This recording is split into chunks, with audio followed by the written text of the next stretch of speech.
नाम ठिकाना আমি অ্যাডভোকেট শামসুল হক নাম। আমার গ্রামের বাড়ি পাবনা জেলা সাঁথিয়া থানা ছোট বাদাইলঘাট গ্রামে।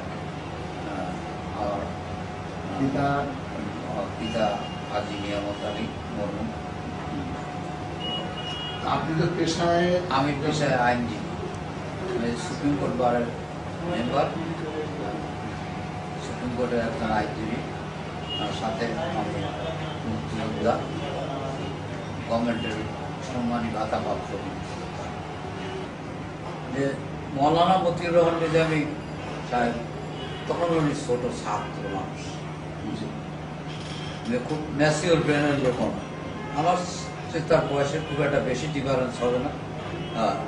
তো তখন আমি কোনো জায়গায় মুক্তিযোদ্ধা হিসেবে আমার সামনেও সে কোনোদিন পড়ে না, তাকে আমি কোথাও দেখি উঠি।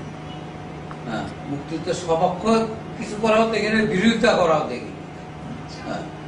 তো ওই সময় বিভিন্ন গ্রুপের টামাটোলে হয়তো আমার বাসাটা পুড়ে গেছিল, কিন্তু কারা পুরাইছে এটা আমি সঠিক বলতে পারি না, আমি দেখিনি। তার কারণ আমি তখন যুদ্ধে ছিলাম, আমি বাড়িতে ছিলাম না। আমার বাসাটা অ্যাকচুয়ালি কারা পোড়া দিছে এটা আমি শুনিও নাই, কেউ বলতেও পারেনি। আপনি অভিযোগ করেছেন কিনা যে নিজামী সাহেবের নেতৃত্বে? না, আমি নিজামী সাহেবের নেতৃত্বে অবশ্যই এই বাসা পোড়ানোর অভিযোগ করিনি। সেটা তখন ওই সিচুয়েশনে নিজামী সাহেব ছিলেনও না পাবনা সদরে, উনি তখন তো পাবনায় থাকতেন। আপনি কি নিজামী সাহেবকে তখন দেখেছেন? না, আমি তো আগে বললাম যে আমি কোন সময় দেখিনি। যুদ্ধের সময় কবে উনাকে আপনি প্রকৃত অর্থে চিনলেন? আমি অ্যাকচুয়ালি যখন ওই যে পলিটিক্স ওপেন হলো 86 ইলেকশনে, তখন থেকে তার সঙ্গে পরিচয়।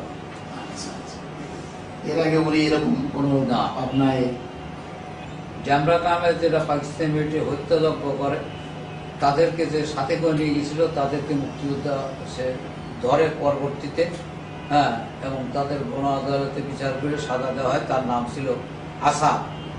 হাজার হাজার লোক জানে যে আসাদের গণ আদালতে বিচার করে তখন মৃত্যুদণ্ড দেওয়া হয়, মুক্তিযোদ্ধারা মৃত্যুদণ্ড কার্যকরী করে। তখন নিজামী সাহেব বা সুমন মৌলানা গোলাম আজম সাহেব বা অন্য কারোর নাম তখন ওঠেও নাই, জনগণ অভিযোগও করে না। যার বিরুদ্ধে অভিযোগ করছিল যে পাকিস্তান মিলিটারি নিয়ে গেছে, তার নাম হলো আসাদ। আসাদের বিরুদ্ধে জনগণ অভিযোগ করছিল, আসাদ মুক্তিযোদ্ধাদের হাতে ধরা পড়ে এবং গণ রায় তার মৃত্যুদণ্ড দেয়, সেটা কার্যকরী হয়। এর আসাদের বাড়ি পেয়ারা। এটা সবাই ও লেখার লোক। এখানে যুদ্ধ হয় ঠিক কালিয়ানী গ্রামে, কিন্তু অন্য লোক পাকিস্তানি মিলিটারি গাইড করে নিয়ে গেছিল। সেই লোকটাকে 71 সালে 16 ডিসেম্বর পর 18 ডিসেম্বর লোকটা ধরা পড়ে। তার কারণ লোক জানে যায় যে লোক জানাজানি হওয়া এই লোক নিয়ে গেছে। সে লোকটাকে ওখানে মৃত্যুদণ্ড কার্যকরী করে মুক্তিযোদ্ধারা প্রকাশ্যে। যুদ্ধটা কালিয়ানী গ্রামে হয়। গ্রামটার নাম হলে কল্যাণী, লোকালি কালিয়ানী বলে ডাকে।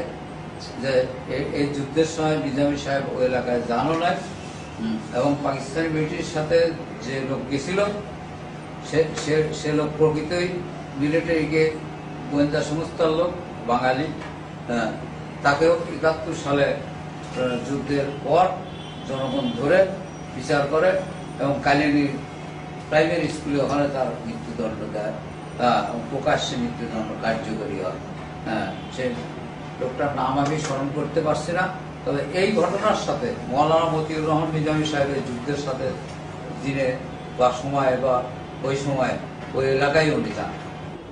আর আব্দুর রাজ্জাক খানের সামনে আমি যে বক্তব্য দিচ্ছি সেগুলো এই বক্তব্য নিজামী সাহেব, গোলাম আজম সাহেব, সুমন মৌলানা এদের নাম নেয়। আমার শুধু কমপ্লেনটা ছিল মৌলানা ইসাকের বিরুদ্ধে, যে উনি তখন মিনিস্টার ছিলেন ওই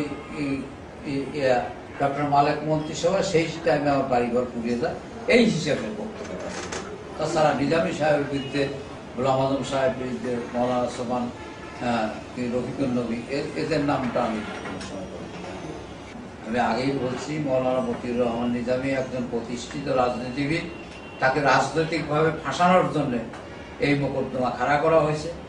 আপনি বলেছেন বলে এখানে সাক্ষীতে আসছে যে 14ই মে 1971 বাংলা 30শে বৈশাখ ভোরে ফজর নামাজের পরপর মুক্তিযোদ্ধাদের জীবিত অথবা মৃত অবস্থা ধরার জন্য মাওলানা মতিউর রহমান নিজামী, মাওলানা সুবহান, মাওলানা ইসহাকদের নেতৃত্বে প্রায় 150 জন পাকিস্তানি সেনাবাহিনী ডেমরা বাউশগাড়ি গ্রাম ঘিরে ফেলে। তাদের দেখিয়ে দেওয়া লোকদের, যারা 1970 সালের নির্বাচনে আওয়ামী লীগকে ভোট দিয়েছিল ও মুক্তিযুদ্ধের সপক্ষে কথা বলে, তাদেরকে নৃশংসভাবে হত্যা করে এবং গ্রামের অনেক নারী ধর্ষণ করে। এটা আপনি বলেছেন বলে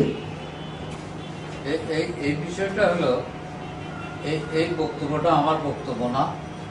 এই বক্তব্যটা পলিটিক্যালি জনাব মতিউর রহমান নিজামী, উনি একটা আন্তর্জাতিক খ্যাতিসম্পন্ন আলেম এবং ইসলামী চিন্তাবিদ, তাকে পলিটিক্যালি ঘায়েল করার জন্য এই ধরনের একটা বক্তব্য আয়োগ এই কেসের তদন্তকারী কর্মকর্তা নিয়ে আসছে। এটা তার মন গড়া বক্তব্য, এটা আমার কোনো বক্তব্য না। এবং এই বিষয়ে কোনো সময় যদি এটা সাক্ষী হিসেবে প্রয়োগ করা হয়, এটা আমার বক্তব্য না। আমি সর্ব আদালতে প্রস্তুত আছি, হ্যাঁ, এবং যদি কোনো লিখিত স্টেটমেন্ট দেওয়া লাগে তাও দিতে আমি প্রস্তুত আছি। কারণ আপনি তো বলেছেন যে প্রকৃত অর্থে 86 সালের নির্বাচনেই আমি প্রথম তাকে চিনি, তার আগে তাকে আমি চিনতাম। কাজে এই জাতীয় বক্তব্য আপনার, হ্যাঁ, এটা আমার বক্তব্য না। এটা শুধু পলিটিক্যালি তাকে ঘায়েল করার জন্য বক্তব্যটা সাজানো হয়েছে এবং আমার নাম ব্যবহার করা হয়েছে।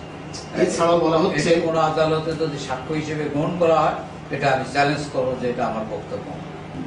অন্য জায়গায় বলা হচ্ছে যে আপনার বক্তব্য আগে আসছে যে মুক্তিযুদ্ধে থাকিয়া জানিতে পারি অধ্যাপক গোলাম আজমের নির্দেশ মাওলানা মতিউর রহমান নিজামী, মাওলানা সুবহান, মাওলানা ইসহাক শান্তি কমিটি রাজাকার বাহিনী আল বদর বাহিনী গঠন করে। মতিউর রহমান নিজামী আল বদর বাহিনীর কমান্ডার ছিল। আমি যুদ্ধে থাকাকালীন কোনোদিন শুনি নাই যে মাওলানা মতিউর রহমান নিজামী সাহেব আল বদরের কমান্ডার। ওনার কোনো জায়গায় দেখেও নাই। উনি যে স্বাধীনতার বিরুদ্ধে যে প্রকাশ্যে পাকিস্তানিদের পক্ষে নামে একটা বিরোধিতা করা, সেটাও কোনো লোকজন আমার এলাকায় দেখেছে বলে আমার জানা নাই, কেউ বলেও না যে দেখেছি। আমি হলফ করে বলতে চাই এই কথাগুলো আমার এখানে ভুলভাবে সাজানো হয়েছে বক্তব্য। আমার কাছে এটা এইভাবে আসছে। আমি যেটা অনুভব করি as a conscious citizen of the country, একটা রাজনৈতিক নেতাকে ফাঁসানোর জন্য এই ধরনের বক্তব্য আয়োগ খাড়া করছে, কারো ডাইরেকশন নেই। এটা আমার বক্তব্য এবং এটা যদি কোনো আদালতে আমার বক্তব্য হিসেবে চালানো হয়, আমি আইনগতভাবে এটি চ্যালেঞ্জ